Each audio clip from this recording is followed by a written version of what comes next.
I talk a lot about sparring and combat sports and the necessity of going live and all of that, but it's not the be all and end all. It is certainly useful, and it is more specific than a lot of the training that people get.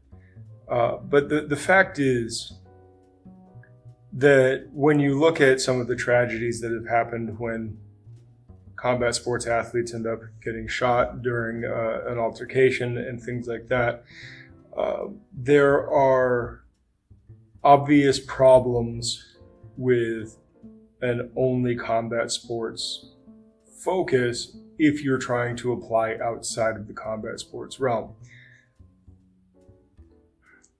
One of the biggest meathead arguments that I hear a lot is that if something works, we would see it in MMA.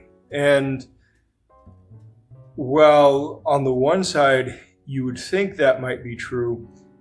On the other side, not only are they not defining what it means for something to work, but there are some things that simply do work that are not actually legal to work or not possible to work in MMA. It is very, very clear, in fact, by the highlight reels of fouls that you can find of guys getting poked in the eyes and kicked between the legs, that some of these fouls do in fact work really, really well, but you won't see them explicitly in MMA as tactics because they're not legal to perform. Same thing with any kind of striking to the neck. Neck shots work very well. Throat shots are particularly potent, simply not legal. And then you run into some of the problems with some of the things like wrist locks, and wrist locks certainly do work. In fact, wrist locks are fairly common in competitive BJJ these days. Now, it's not applied the same way that they do it in Aikido, and I understand that. But the fact is that wrist locks, when trained correctly and in the proper context, can and do work, but you'll never see them happen in full contact striking combat sports, because when you are basically casted, wrapped, and gloved, that wrist just can't move in a way that makes a wrist lock feasible. So when we look at a lot of this stuff, we have to understand that just because we don't see something in MMA or in other combat sports doesn't mean it doesn't work. It might still mean that it's untested. It might still mean that it doesn't work. But keep in mind, and it's been a while since I've talked about this, but in order to say something does or does not work, you have to define what it means for it to work. And you also have to apply it in the correct context. And we have to admit that a lot of the traditional martial arts that we have are not designed as dueling or combat sport arts. They are designed to be able to defeat your average untrained thug. And in that case, a lot of stuff that wouldn't work against a more skilled opponent works just fine, because you're attacking them with something they haven't trained, they don't understand, they don't know. And in the case of somebody not having any defenses against it, it just makes it so much easier to apply, because you're not actually facing somebody with defense. And in that case, it's kind of like newbie gains. In that case, anything works. But at the same time, if something's designed for that scenario, then that's fine.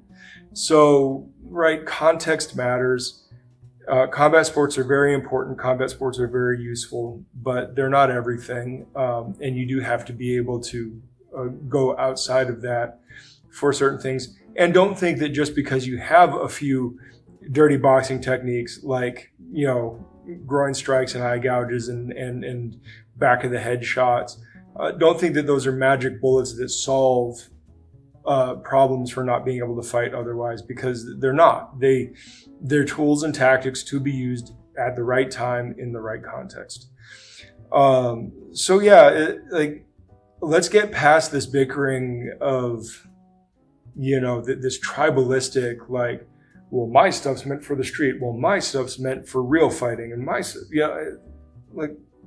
let's dispense with that and just get down to the brass tacks of What was this designed for? Is it fit for purpose? What is that purpose? And am I training it in a way that will make me ready to face the scenario where it will be useful? And if you can answer those things, more than likely you're going to be better off than just falling into some tribal camp. All right, I'm done ranting, and I will talk to you guys later. Good journey.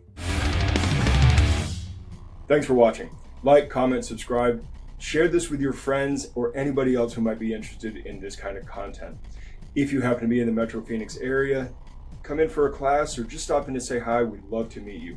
Definitely check out our socials and our website that has all of our contact information and all of the other relevant information.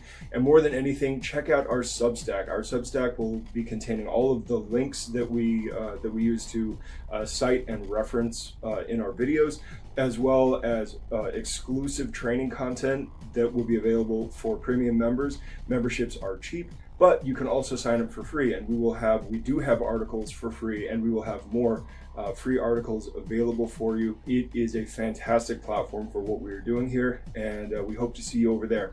So I will talk to you guys later, and look out for the next one. Good journey.